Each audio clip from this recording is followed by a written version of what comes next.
Okay, let's talk about something you probably have in your fridge right this second, a jar of salsa.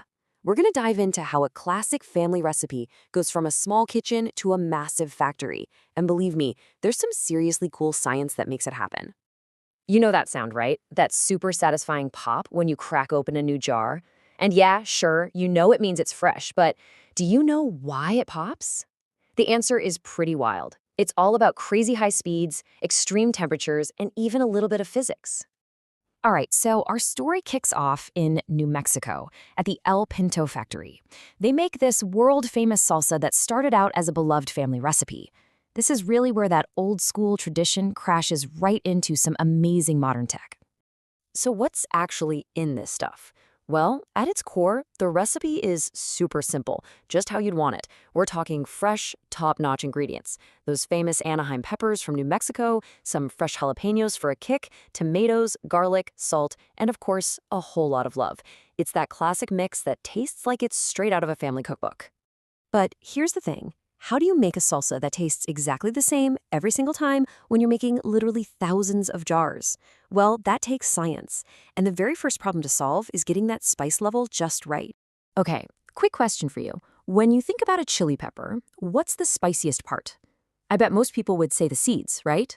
But is that actually true? Is that where the heat really comes from? Well, turns out that's a huge myth. The seeds aren't really the problem. The real fire, the stuff that makes you sweat, is all concentrated in the veins. You know, that whitish, pithy part that the seeds are attached to. So if you want to control the heat, you've got to control the veins. You know, the folks who make this salsa have a great way of thinking about it.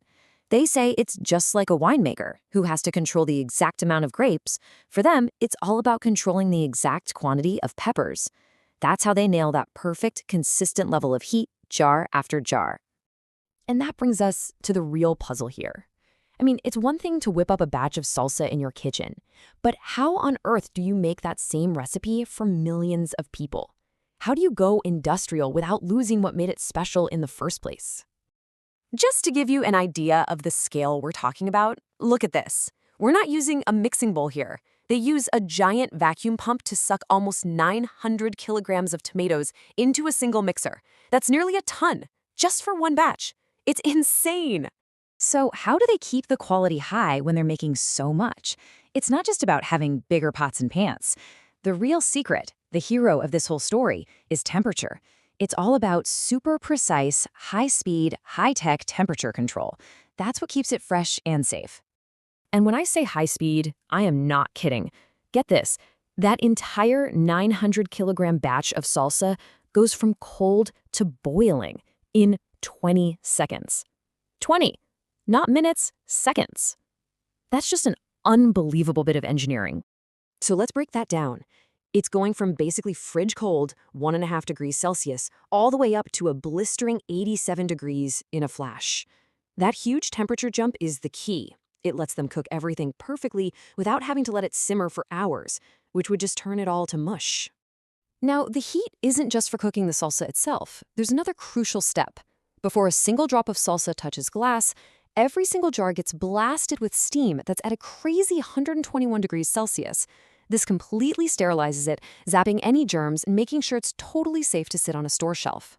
Okay, so let's recap, because temperature is doing a lot of work here. First, that rapid heating cooks the whole giant batch super fast. Second, the steam sterilizes the jars, making them safe. And then, as we're about to find out, temperature also has to stop the cooking and create that perfect seal. It's doing 4 jobs at once. And this is what brings us right back to where we started. Back to that mysterious pop. All this amazing technology, the heating, the sterilizing, it's all leading up to this one final moment that locks in the freshness. So here's the final hurdle. You've got this jar filled with super hot, 87 degrees salsa. It's sealed up tight, but if you just let it sit there, it's going to keep cooking inside the jar. All those crisp veggies would turn to mush, and you'll lose that amazing fresh flavor. You'd basically have stewed salsa, and nobody wants that. So what's the genius solution? They immediately run the hot jars through a cold water bath. This does 2 things. First, it slams the brakes on the cooking process. But second, and this is the really cool part, as everything inside that jar cools down, the salsa, the air, it shrinks, it contracts, and that creates a vacuum right at the top of the jar. And that vacuum is what sucks the lid down super tight, creating a perfect airtight seal. So, when you finally get home and twist that lid, that pop is the sound of air rushing back in to fill the vacuum. It's literally the sound of science telling you your salsa is perfectly fresh. How cool is that? So, next time you're about to dig into some chips and salsa and you twist open that jar, listen for it. Because now you know, that's not just a pop. It's the sound of a family tradition meeting some incredible science and engineering, all coming together to make that perfect jar just for you. You're basically hearing the technology.